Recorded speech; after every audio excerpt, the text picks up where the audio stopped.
Depression affects such a large part of our population. Probably close to 8% of the people in our population have had depression at some point. Some of the things that we can notice within ourselves, our loved ones, is pulling back, being less engaged, less motivated, less initiation of tasks, not being able to enjoy things, fewer laughs. So if I were to bring this down to the basic unit of the brain, it is the cell.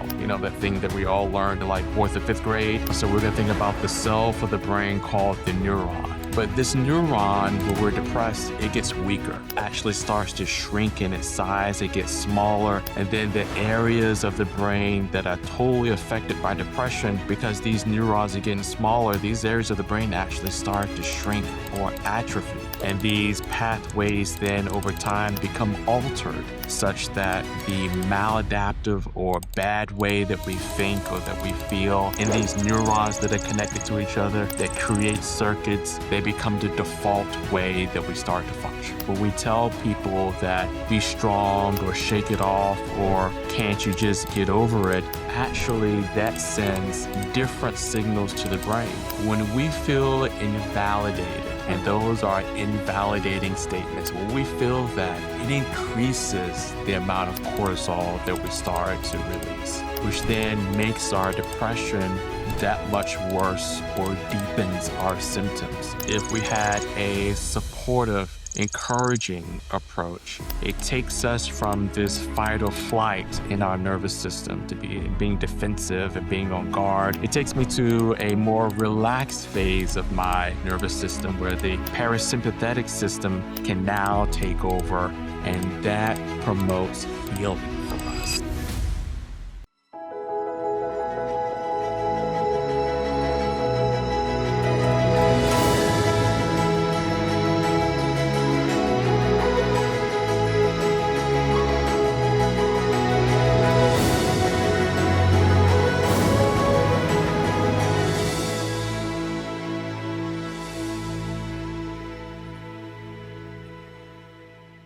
Welcome back to The Complete Reset with Dr. Quinton Moss. Today, we're talking about one of the most misunderstood topics in all of mental health, depression. It's not sadness, not weakness, not just a rough patch, but the real biological, emotional, and spiritual condition millions of people struggle with, and often in silence. So today we're asking, what is depression really? What's happening in the brain? And why can't people simply snap out of it? So let's get into it. Dr. Moss and I just briefly spoke about before recording how important this topic is and how it's more relevant now than probably ever. So I'm so excited to jump into this with you, Dr. Moss. I'm great. I'm glad to talk about it, because we got to spread the word about depression and how to recognize it, how to get appropriate treatment and ways that we can strengthen ourselves to be able to recover. Depression affects such a large part of our population. Probably close to 8% of the people in our population have had depression at some point. And when we're depressed, not only does it take a toll on how we feel, but affects how we function, affects how we love and how we work. And so it's a very important topic. Absolutely. And so let's dive into the whole topic of depression. And before we get into the science, can you maybe share what depression looks like in real life and what are the signs that some people actually often miss, whether it's within themselves or a loved one, a friend? You know, I just want to add that, depression is a medical condition. It's really a neurological condition. And some of the things that we can notice within ourselves, our loved ones, is pulling back, being less engaged, less motivated, less initiation of task, not being able to enjoy things, fewer laughs. These things are subtle signs that, the brain chemistry isn't really working as well as it should. The other piece is, we talk about, sadness, but, mood swings or irritability or just feeling flat. So people may become numb, as they're in conversations or engaging with people. People may become less patient, emotionally blunted. And this is, two parts of the brain which regulate that, which aren't firing off as well. And so it's not just a thing of, of attitude, but people are just, again, pulling back and not engaging as well. And then the other thing is that, everything is just harder when you're depressed, and so to be able to complete the job at work, to be able to be engaged with your loved ones or your family, to be able to get in the car and go to the grocery store and pick up the stuff that you want to get, all of those things are harder. And part of it is because the body's more tired. We have more aches and pains when we're depressed. We're less motivated. Cognitively, we have changes. And so some of those are the subtle things, pulling back, finding ourselves to be a bit more moody, but everything just takes extra effort to get done. Mhm. Absolutely. No, it's interesting that we touched on this earlier, but the everyday tasks seem so much harder, like you said, and those are subtle ways where if you are depressed, it's easy to not even notice because you can associate it with other things. Oh, I'm just tired. Oh, Mhm, it's the weather. It's cold mhm, out. mhm. There's a lot going on in the world. There's so many things that could make you realize their symptoms, but not realize that they're depression because it could just be one of these things that happen. Like I'm fatigued, I'm tired. Oh, I don't really feel like going out today. I'm just not in the mood. But all those things it combined, it is depression, but it's easy to definitely overlook or not realize that that's the cause of it. Yeah, I like one of the terms that you just mentioned, this whole thing of I'm just not in the mood, right? Mhm, I'm just not up for it today. But mhm, over time that becomes like the new baseline for us. mhm. It's just not my thing anymore. I'm just not up for it. And that is also a subtle sign of depression. So after a while, after 3 or 4 months, you're stuck in that rhythm, that pattern of not being in the mood. And then you look and you're just a small portion of what you were 6 months ago. Because Yeah. now this is your new baseline and functioning. And we kind of get lost in that pretty easily when we're depressed. It is, it's so easy to lose sight of. 100%, especially if, you may not live with people, or you may not have people around you to notice the Mhm. change when you're by yourself or you live alone or maybe you work from home or you're already somewhat isolated. So if you're not pushing yourself to be social and be proactive and do the things you once did, it's easy to lose sight of, like you said, who was I 6 months ago and who am I now? Oh, that's an awesome point. I didn't even think about the increased risk for people who may be remote workers or work from Mhm. home. Because again, they don't have those other people to observe their behaviors and give them feedback that things are slipping and things are changing. It's a good point. And it could spiral pretty quickly if, you don't even think about it. And then, especially you tie in, for example, now it's winter, it's snowing. So there's seasonal depression, which I think is real. I mean, I live in New York City. So I lived in New York pretty much my whole life. So we would always use the term, oh, it's winter, it's, seasonal depression. And then I lived in Florida for a short time where it's always sunny. And I could tell the difference in myself of feeling like, oh, it's sunny. I want to go out today versus right now we're all snowed in New York City. So I don't want to go out. I don't want to get wet and cold. So that also like can contribute, I feel like, to different forms of depression and maybe not noticing. Maybe Agreed. if you're happy and you say, hey, maybe I want to go out and have a snow fight, or if you're depressed, it's just a whole different brain chemistry of and way of thinking. And speaking about that, I know that a lot of people do confuse depression with sadness. So, from a clinical perspective, how is depression fundamentally different than normal emotional ups and downs?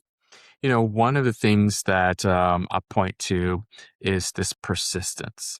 So when we have ups and downs, something not so great or something bad happens, and our mood follows and becomes sad or despondent.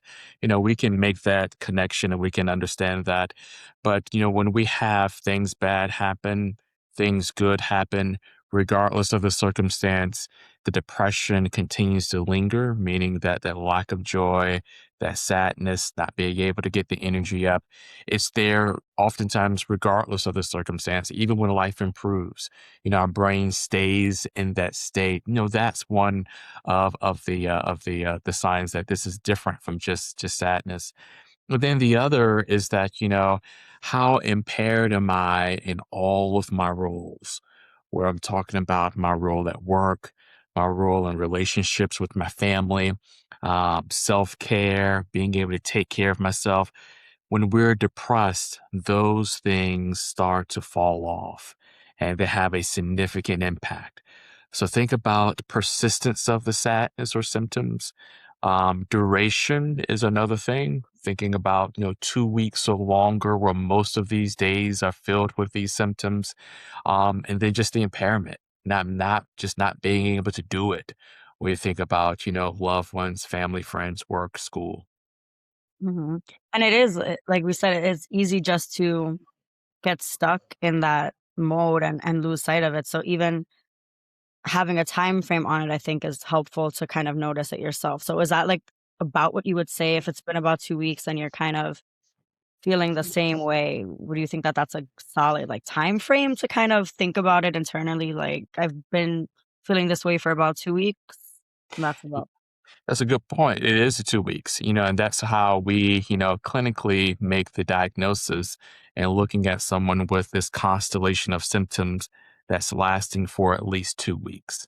Mhm. 2 weeks without improvement, without the ups and downs, but this fairly consistent, lowness of mood and energy. That's how we make the diagnosis of major depressive disorder. Interesting. That's so good to know. I'm here self-diagnosing myself a little bit, but in it, with your experience, you've treated thousands of patients at this point. So, what are some of the symptoms that surprise people, and ones that maybe people don't really realize are part of depression? For example, like we said, isolation or brain fog, or maybe sleep disruption, fatigue, things like that. So anhedonia or the loss of pleasure is a major thing in depression. And so people stop enjoying the things that they know that they should like, and so Mhm. that's a dopamine issue. And so we are very familiar with that. But the depressed brain processes information more slowly. So people get kind of stuck with their calculations, trying to figure things out with their memory. And so it becomes more easy to get overwhelmed with the typical everyday task. So these were tasks that at work or at home that 6 months ago I was able to do it without any problem. But suddenly, for whatever reason, I get a little bit more overwhelmed with these things. And that's because, the effects of the brain. And then the other piece is, our tendency to over respond to circumstances. So this threat area in our brain called the amygdala gets, hyperactive in depression. So we may respond out of proportion to situations. And oftentimes that's also a sign of depression. We also may have a great deal of, rejection sensitivity, meaning Mhm. the words and the actions, the mannerisms, the facial expressions of other people tend to affect us in a different way when we're depressed. And then another way that probably a lot of people think about is being tired and being in pain, because depression is a brain condition. But this brain conditions, it sends signals to the rest of the body where it's more easy for us to get exhausted or to feel fatigue or have this blah with our body, but we also have a greater sensitivity to pain. And that also occurs when people are depressed. That's so interesting. I never thought about that, like pain sensitivity or um rejection sensitivity, like you said. That's so interesting, and it does make so much sense. But if you're in that, you know, if your brain is functioning that way, it makes sense that smaller things or things that may have not bothered you before would have a bigger impact on you when you're depressed. No, but that does make so much sense. And when someone is depressed, what is actually happening inside of their brain? If I were to bring this down to the basic unit of the brain, it is the cell, that thing that we all learned in like fourth or fifth grade, so we're going to think about the cell for the brain called the neuron. And this neuron, it talks to other neurons, it sends energy to other neurons, it shares chemicals. And that's how we're able to function with breathing, with talking, with thinking, with feeling. But this neuron, when we're depressed, it gets weaker. Mm. It actually starts to shrink in its size, it gets smaller. And then the areas of the brain that are totally affected by depression, because these neurons are getting smaller, these areas of the brain actually start to shrink or atrophy. And so you can imagine how this affects, most of the function, of our day, but also the function of our body when we talk about this neuron, getting smaller and not being able to function well. And so this then leads to we having these chemicals or neurotransmitters, and what we famously talk about is serotonin, norepinephrine, and dopamine, but there's also glutamate and others. And the signaling with these chemicals starts to become less efficient. And so it starts to affect our ability to think, cope, and again to feel. And these pathways then over time become altered such that the maladaptive or bad way that we think or that we feel in these neurons that are connected to each other that create circuits, they become the default way that we start to function. And so over time, our brain now creates changes for our bodies. This chronic stress starts to now elevate cortisol. There's been a lot of talk about cortisol, but it's a real thing. When we're depressed, our cortisol starts to elevate and we become more obese. Our blood pressure goes up. It also affects our ability to function in regards to concentration and focus. It affects our insulin sensitivity. All of these things start to happen out of a depressed mind. And then over time, I talked about our ability to function and think. So this hippocampus, which is associated with memories, that actually starts to get a bit smaller. Parts of our brain that are associated with executive function, pre this prefrontal cortex actually starts to get a bit smaller. So we become more forgetful, more indecisive, less accurate with our calculations. All of these are brain changes that take place with depression. So imagine those things going on not for 2 weeks. Imagine they're going on for not for 2 months, but imagine being like that for a year and Wow. the toll that it's taken on your body. And so people become quite impaired in just daily life and being able to enjoy it. Wow. That is so interesting how it all really does come together. And that's a vicious, vicious cycle. Yes. Yeah. Vicious. Yeah, it is a cycle because if I'm depressed, then my depression leads to me to becoming more fatigued and I can't calculate and I can't function. The futility that I feel is going to make me feel more depressed. So it just becomes this spiral that just kind of circles around the drain. No, wow, that is it really is. It's almost like it's a vicious cycle, but it's also a domino effect. Like you're depressed and now you're always tired and now you're overweight and now you don't feel well and you can't function the way you did and that's going to only deepen your depression because you're not able to do the things you did before. So that sounds like it will be really hard to recognize, but even once you recognize it, hard to get out of. So I know you're the expert and you know how to obviously help people get to a better place, but do you have anything that comes to mind in terms of tips or things that you could recommend for people to kind of start getting out of their depression if they are recognizing that within themselves or a loved one? Yes, yes. For one, for sure, seek medical treatment, right? Mm. So I can't say that enough. And we like for people to see their psychiatrist or their mental health provider. But if you don't have that, starting with your primary care provider is a good place to start. They actually provide more mental health treatment in this country than all of the other mental health providers. So starting there, making sure there's not a medical cause to your depression and getting those things taken care of. But if I were to think about lifestyle changes, things that I would need to do to be able to start to move the needle with this whole thing of neuroplasticity, right? Getting these neurons back online, back communicating with each other, getting strengthened so that my brain can function better. So, what are some things that I can do? So, for one, getting your sleep regulated is very important. And Mhm. so sleep is the natural way that we are able to kind of reset, our minds and bodies. So getting the proper amount of sleep, most people need between 7 to 9 hours of sleep, making sure that we get that, make sure it's pretty solid.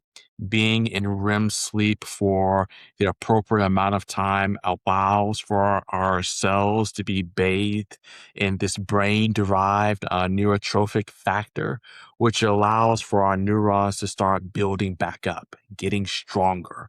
So, Mhm. getting enough sleep is very important. The other thing that's important is exercise. Now, Mhm. this is probably the toughest thing because even if you're not depressed and getting on an exercise regimen is hard, right?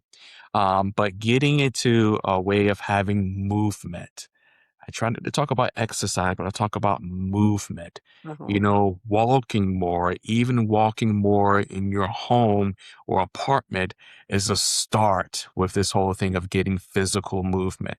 And this physical movement, if we're able to build up enough, it again increases this BDNF that I just mentioned a couple of minutes ago, but it also finds a way to improve depression almost as good as medication or psychotherapy for some people. So this whole thing of movement is very important. Next, changing the way that we eat. When we're depressed, we actually seek more carbs and more sugary things. If you've noticed, when you're depressed, you're gonna pick up a pint of ice cream before when you go home. You're not gonna pick up a bag of green beans. We Mhm. want that dopamine fix from the sugar to feel better. We crave that, but that worsens our depression. So trying to figure out a way that we can eat a bit healthier. It trains the bacteria in the gut to grow to be more healthy, which sends feedback up to the brain for us to improve with our mood. So again, eating healthier is very important. And then if I were to add another thing, is being around people. Mhm. Our brain needs to be in contact with other people. To be virtually as we are, that's okay, but the brain likes to be in physical proximity to others. So instead of going down this cascade of continuing to withdraw and isolate and staying in our apartment, we need to do the opposite. We feel like we're getting depressed. We got to figure out, how do I connect to my social network on a regular basis, Mhm. so that my brain can thrive from those interactions. So, those are some of the things that we can do in regards to trying to reverse this trend, of brain functioning when we're depressed. I find that so interesting because I feel like it's pretty well known when people are depressed, they always say exercise, diet, sleep, not in the way that you broke it down in a more, a biological way and logical way. But I feel like people pretty much will know, exercise makes you feel better, good sleep, good eating.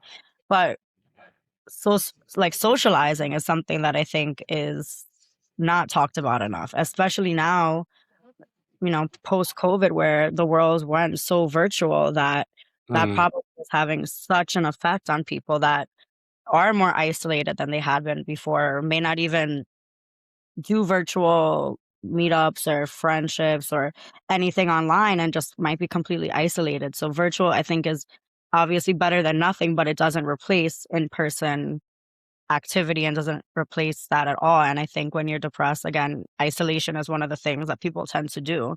So I think that that's good to talk about too, how important it is to socialize. Because when you're depressed, it's easy to just have the feeling of not wanting to socialize, not wanting to see people. So I think that that's also such good information to talk about and bring awareness to, because I think it's something that people don't really talk about. And maybe especially prior to, COVID and things like that, people may have not even noticed how important it was until you kind of go without it. and Mm-hmm. then say like, "Oh, why am I so depressed?" It was like, "Have you talked to a human today? Like, have you Yeah. talked to anyone today?" And half the time, it's probably, if you live alone, if you work from home or all these things, you can go days without talking to people. So that's important too. I know I live alone and work from home for the most part, and I have my dog. Well, I had two dogs at one point, and like talk to them all day. I'm like, did I talk to a person today? Right. I don't think so. So it is important to have that awareness too, because I don't think people talk about that enough.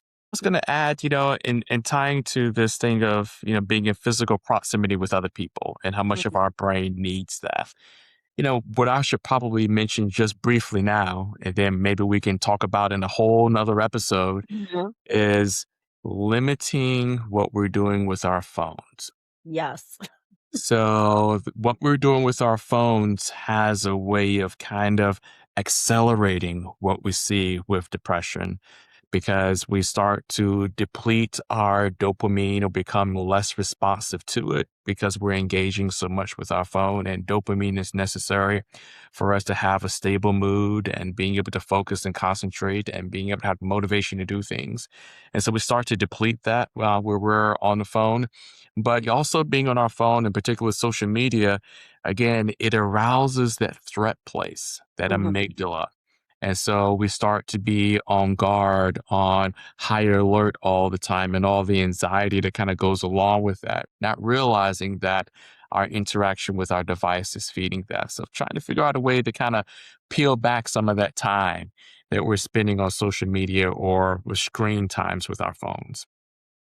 Absolutely. There's been a lot of talk about that as well. And even speaking about isolation and not talking to people and things like that, you can be on your phone all day long and be entertained and not even realize that you haven't had actual real human interaction, and you just put your phone down. And I know I'm guilty of this too. I'll put my phone down, I'll pick it right back up and scroll again. Like, I've Yeah, been on my phone, let me put it down. And you just, because it's that dopamine hit, you just keep going back to it, especially with, I feel like social media now has ways of making videos shorter and shorter. So you'll pick up and you have a 3-second clip and you put it down and you pick it back up, but that also contributes to it a lot as well. I have another show that we could edit this out, but I have another show that focuses on sleep, and it's the same thing about sleep hygiene and how phones and technology affect that as well. And then if you're not getting enough sleep, that also contributes to depression. So it is just everything really goes together. It it all does. fits together. And speaking about that and the biology of it all, you often talk about neuroplasticity. So how does depression affect the brain's ability to adapt and change and reset, if you will? One of the chemicals that helps the brain to start to reset or repair itself is this brain derived neurotrophic factor, this BDNF that I spoke about. And those healthy activities strengthen them. But when we're depressed, we have a decrease in this particular chemical. And so our ability to have the brain to repair itself, to be able to rewire itself becomes, greatly compromised. And so the brain, it doesn't, become, less overall functional. What happens with the brain oftentimes is that it becomes more rigid and it starts to then narrow its responses. So because these other pathways have become weakened, which allow for us to cope, to be able to do better, the pathways which unfortunately lead to negativity, we start to lean in more into those neuronal pathways and they become strengthened. And that becomes the default way that we interpret ourselves, we interpret circumstances, and we interpret the world around us. Mhm. So that's how, depression, negatively, affects this neuroplasticity. So we become more rigid but more rigid in these negative pathways. Mhm. Absolutely. And you've probably seen this for decades now where, you know, people saying to someone or telling someone, be strong or shake it Mm. off. which Mm, personally drives me crazy because it's never really helpful at all. If anything, it's quite the opposite. yeah. But it's not only is it unhelpful, but it's biologically inaccurate. So can you talk a little bit about that and why people really shouldn't be doing that and how it's not helpful? Depression, um, isn't an issue of willpower, Mhm. meaning I'm just going to will myself to be happy and not depressed, right? I'm just going to somehow I'm going to make that happen. But we can't just make that happen. I can't just tell my brain to function and repair itself and be better. As a matter of fact, when we tell people that be strong or shake it off or, can't you just get over it, actually that sends different signals to the brain. And we talked about this whole thing of cortisol. When we feel invalidated, and Mhm. those are invalidating statements, when we feel that, it increases the amount of cortisol that we start to release, which then makes our depression that much worse or deepens our symptoms. So we can't have that conversation about, just kind of get over it. The other piece is, if we had a different approach, if we had a supportive encouraging approach. It takes us from this fight or flight in our nervous system to being defensive and being on guard, and I got to protect myself. It takes me to a more relaxed phase of my nervous system where the parasympathetic system can now take over, and that promotes healing for us. So our attitude towards depression, from our loved ones, from our support system, is everything. You know. Yeah, absolutely. And a support system is so important to have. And I think there's different ways that people can create support systems because I know, not everyone may be fortunate to have family or have a supportive family. So finding the right support system in different contexts, I think is super important. But you said something about that I really liked about willpower and feeling invalidated and how that can increase cortisol levels and things like that. But it's interesting that that would increase the cortisol levels because I guess that does cause a stress on you. But I automatically thought when you said that you were going to go in the direction of talking about how that might contribute to like rejection sensitivity Mm, or something like mm. that. So is that part of it also, or is that separate? Would you say? That's part of it as well, because when we're depressed, our interpretation of the words, Hmm. mannerism, facial expressions of other people, it gets a little distorted. And so Mm. we start to read into more negative narratives as from the information that we're getting from other people. And that, again, starts this cascade of cortisol as well, all within this loop. So that is a part of it. But I also think that, when we think about our loved ones who are depressed, we're not responsible for getting them better, but we could play a more positive role in helping promote their wellness Mhm. in the types of conversations that we have with them. Absolutely. And I think that I really like what you said about how when you're depressed, the things basically there's distortion involved to a certain Mm, degree. And that also makes so much sense because when you are depressed, it kind of may seem, they have that saying, oh, when it rains, it pours. Or when people are depressed, they always kind of feel like, oh, the world is against me. I went through this. Why does this keep happening? And it's always feels like a lot is going on. But I never really thought about it in the sense of maybe there is some distortion there because you're just seeing it from a lens of depression versus maybe the reality of the situation, like in a more broader terms. That is a perfect way of describing that. And it opens the door actually for a type of therapy that we use to be able to help people. So Mm, we talk about cognitive behavioral therapy or CBT. And what CBT does, it looks at our thought patterns and it looks for where those thought patterns are distorted. And then we start to challenge those thought patterns with the truth as one way of trying to help people improve with their depression. And when we think about the types of psychotherapy or counseling that's available, that's been proven to be one of the more effective methods in helping people get treatment for their depression. Mm.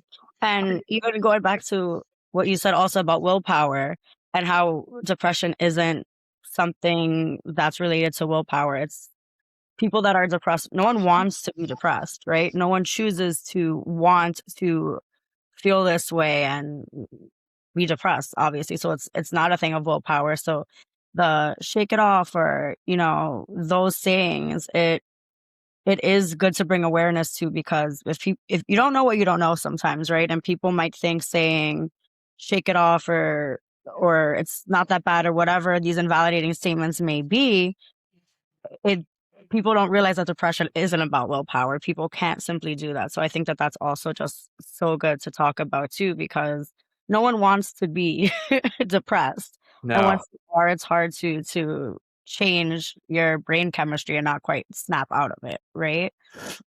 And with depression, there's so many things that can cause it or go into it, but a lot of it goes back to people's life experiences. And I'm super intrigued by this, right?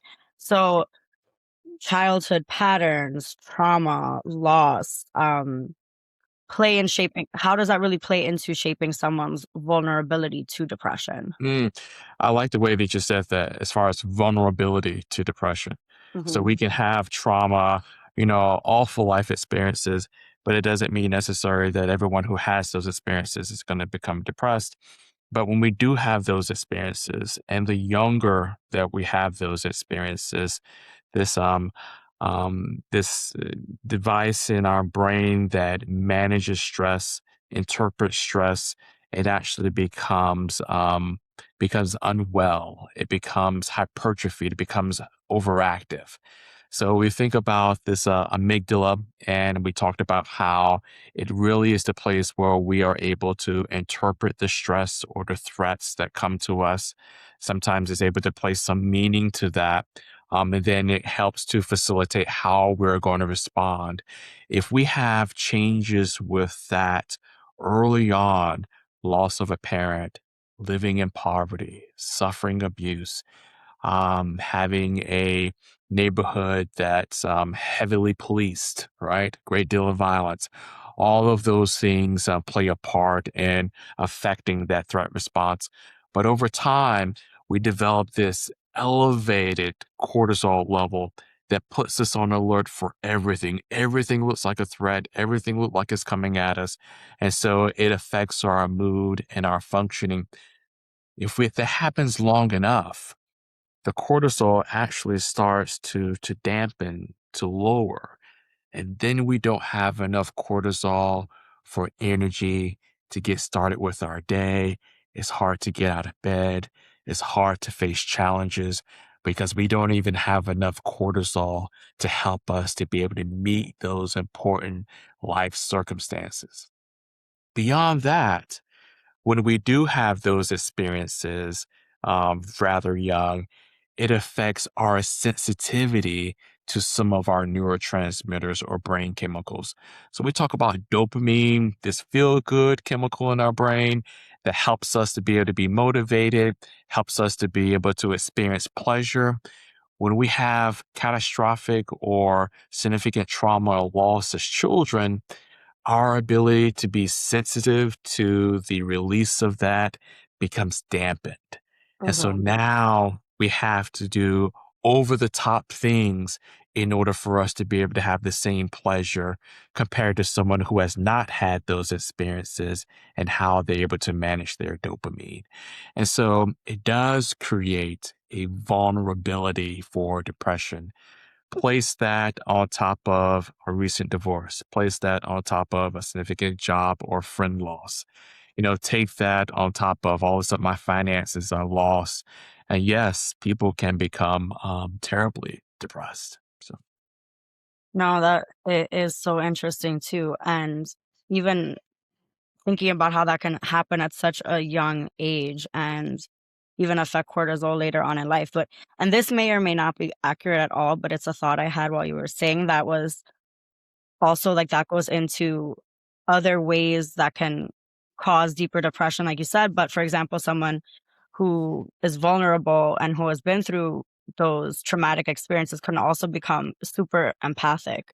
And empathy can also open up such a big door to even deeper depression because you feel for other people's feelings as well to a certain degree, which can really even, you're taking on other people's stress as well. That can, I feel like, deepen your own depression too. So a lot of things, and I don't know if that's accurate. That was just my thought of it to an extent, but I think there's some accuracy to that because if we have significant difficult life experiences or significant amount of trauma, one of the things that how the brain adapts is that I talked about becomes hyper alert, but it becomes hyper alert to the behaviors, the words, and the emotions of other people. So we Mhm, do become more sensitive to be able to recognize things in other people because of our own experiences.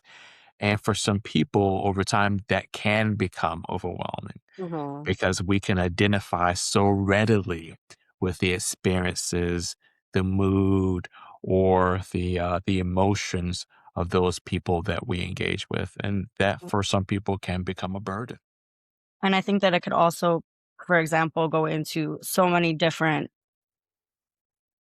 how do I phrase this? It can go into different scenarios in life that can become depressive episodes or, moments of depression as well. For example, if and I think when you do go through trauma or experiences that are significant at a young age, some people I feel like may, like what you said a little bit earlier, is like kind of just like shut that out and not like it might change your brain in that way, where some people can be the opposite and become super, empathic, which can lead to issues in life, relationships or dealing, a lot of empaths end up with narcissists and it's a whole nother conversation. But I think that all of those early on traumas might lead to depression. They, like you said, just because you went through those experiences doesn't mean you will have depression, but it's just interesting to see how it can affect people in different ways, I think. I'm super into it's like the brain, how the brain works. Well, we've talked a bit about, how life experiences can create a vulnerability for depression, but Mhm. I just want to make sure that people also understand that, some people are at greater genetic risk for depression. So people who have, parents and siblings, they're maybe at greater risk for having genes that create greater risk for depression.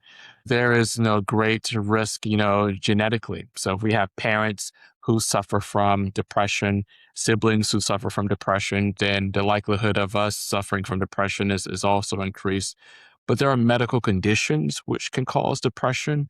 So we want to make sure that we screen for those things like thyroid problems, autoimmune diseases, nutritional deficiencies, which place people at risk for depression. Then, of course, when we have difficulty with misuse or use of substances like alcohol or other drugs, that also places us at great risk for having significant depression. Absolutely. I didn't realize that depression could be genetic. I know substance abuse can somewhat be genetic and, like you said, thyroid problems and health issues, obviously, but it's interesting to hear that depression can be genetic as well.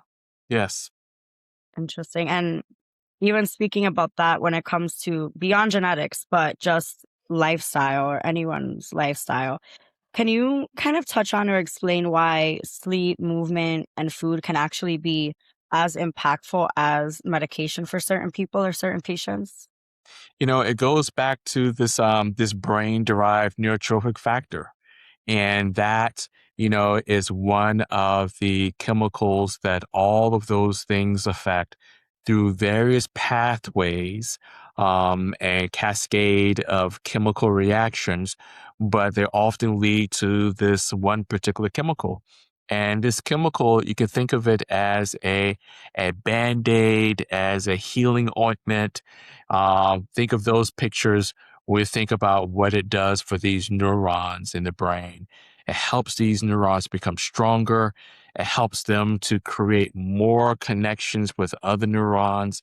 Our brain is healthier when we're able to make more connections. Each neuron takes about 10,000 connections, right, to really be fully maximized and do what it does. So we need this chemical for our networks to be strengthened and for us to be less symptomatic. And beyond that, for us to be maximized in our functioning and wellness. And from your experience, how can spirituality or meaning making become part of the healing process for people who do have depression?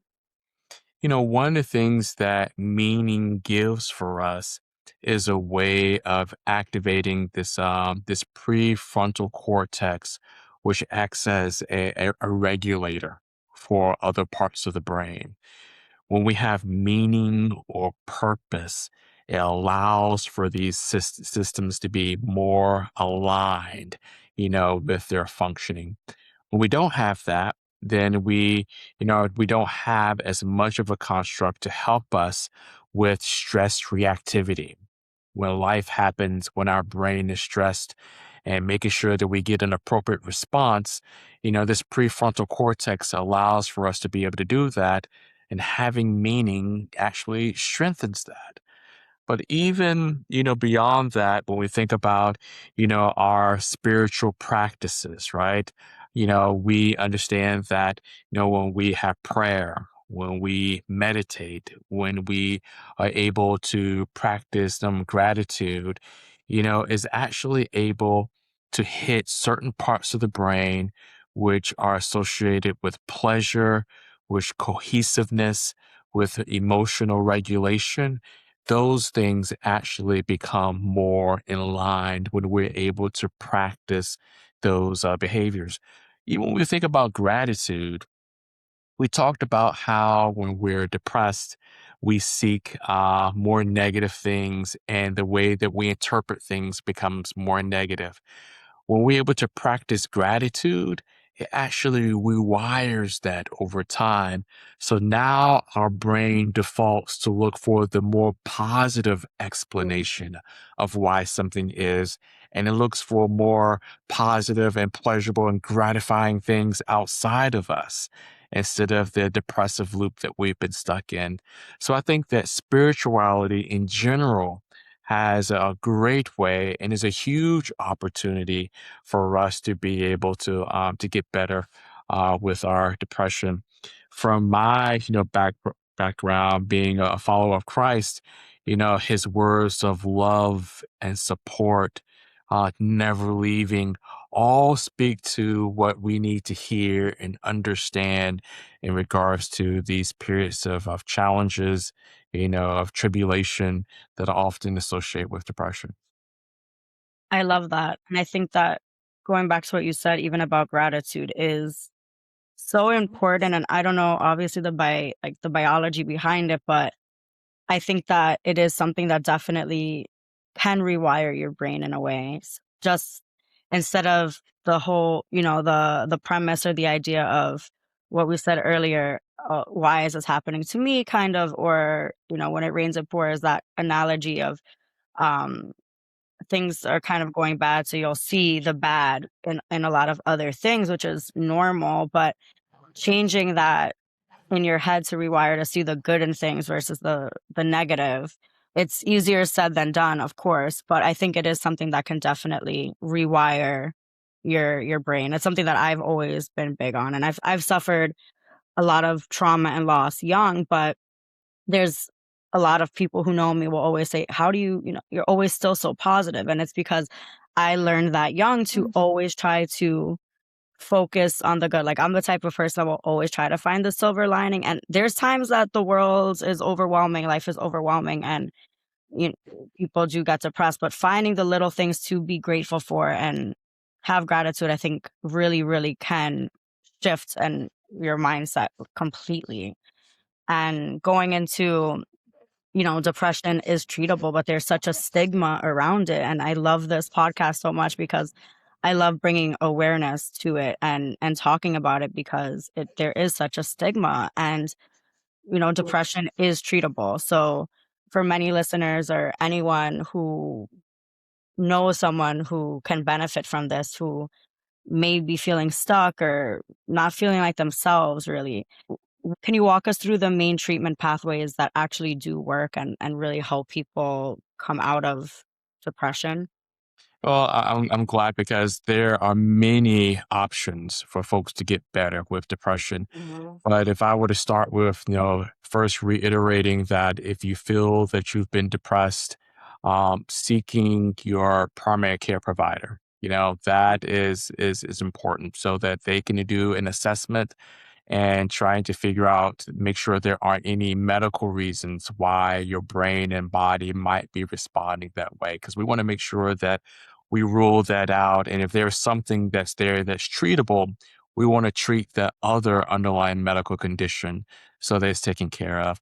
But if we're at a place with our depression that we have not been able to function, and someone has diagnosed us with this medical condition, we typically think about medications or antidepressants as being, first line option. And antidepressants have really changed the landscape of being able to help people because for most individuals, they are largely effective. But Mhm. there are a couple of caveats with that. One, we have to make sure that we can choose the medication that matches or fits best with that particular patient. And now we have technology with pharmacogenomic testing or genetic testing that allows for us to have greater likelihood of success of choosing a medication that's a right fit for that particular patient. So that's very important. Secondly, the sooner we can get treatment started and the sooner we can see some response, that also speaks to having greater outcomes. So if we can choose the right medication and we can get that medication going, then people who respond sooner tend to have, great outcomes and feeling better, weeks and months down the line.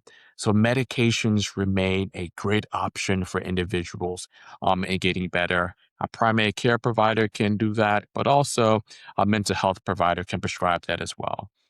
For some people, either they may not tolerate the medications, or if the medications aren't as effective, there's transcranial magnetic stimulation or TMS, which is a treatment that's available. Pretty cool thing. It allows for us to send these magnetic pulses to a certain part of the brain, Oh. which affects neuroplasticity and people actually starting to feel better. So we have that treatment that's available becoming more widespread in this country, and more insurance companies are paying for this treatment, Mhm. meaning you will go to an office daily for about 32 to 36 treatments. And most people start to feel much better, even after their 20th treatment or so. It's very comfortable, limited side effects compared to taking medication. Great option. Another option that's available that for people who don't respond well to medications is also electroconvulsive therapy or ECT. ECT has probably some of the greatest stigma associated with it when you think about mental health treatments. But this treatment has been shown to outperform medications in helping people get better and also to be able to do this with much less side effects. So, again, that is still an option for people. But besides that, now we have other things like ketamine infusions, which have been shown to be able to help people with their depression. And if you don't want a ketamine infusion, then there's a ketamine related nasal spray that you're able to get for treatments. Mhm. So these things have really opened up the door as far as providing more and more effective ways to treat depression with less and less side effects, and our accessibility or being able to get patients access to these treatments is also improving. So if you suffer, there are a number of things biologically that we can do. But I don't want to minimize psychotherapy because psychotherapy for some people would be just as effective as medication and helping them to feel better. And psychotherapy or counseling, when it's done well, can actually create brain changes. changes in the anatomy of the brain simply by doing talk therapy. Very effective. And we have talk therapy that can be customized for the patient, but we have different types. Whether we're talking about cognitive behavioral therapy that I mentioned before, which are very effective, again, in helping people. Some people do medications or therapy. We find that people have the greatest benefit when they're doing both. So imagine having those treatments, and I'm going to work on my gratitude. I'm going to work on my sleep. I'm going to work on my exercise. I'm going to work on my connection with other people. I'm going to be outside for 20 minutes a day during certain times to make sure that my brain gets what it needs. I'm going to make sure that I eat the right foods and less high processed foods in order for my gut to be healthy and thus my brain is healthy. All of these things together give us huge tools in being able to help people move forward with their depression. Absolutely. It definitely sounds like there's so many ways to treat depression now more than even ever before.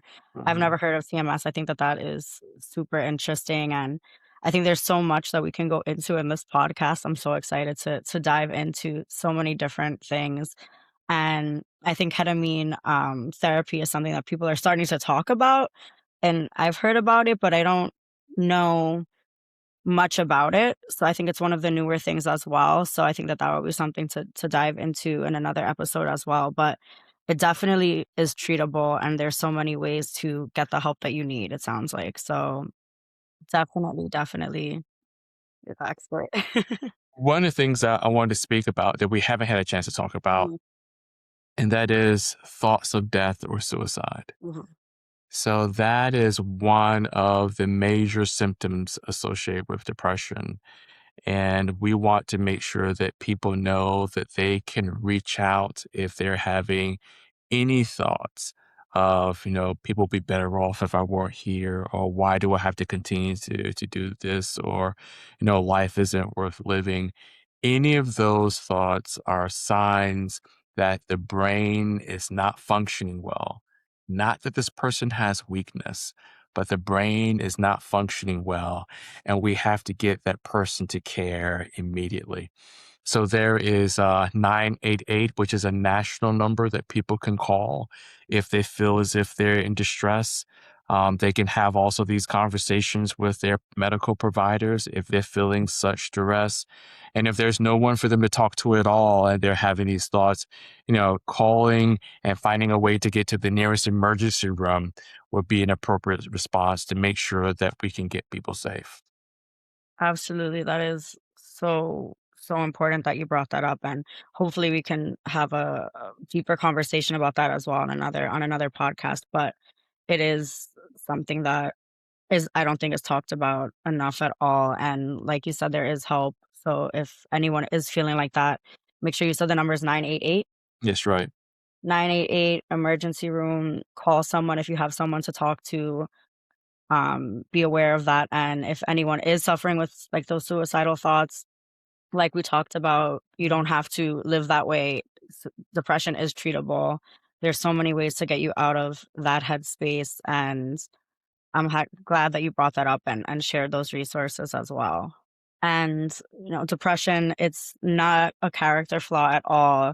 And it's not a sign of weakness like we talked about. And as Dr. Moss explained today, it's not something you can simply will away or push away, and you don't have to. If this conversation resonated with you at all, or can resonate with someone that you know or love, please make sure you follow the show so you don't miss an episode. This is just the beginning. It's episode 2. We have so much to cover. I'm so excited to talk with you more and have plenty more episodes with you, Dr. Moss. And if you do want any deeper tools, guided exercises, and community conversations about mind, body, spirit healing, you can definitely join the Reset community. The link will be in the show notes. And I think this is just the beginning of a great podcast. I'm so excited for the next episode. And thank you so much for talking to me today, Dr. Moss. I think we covered a lot of ground. And like I said, excited to cover more soon. Very good. Glad to be with you. Glad to share.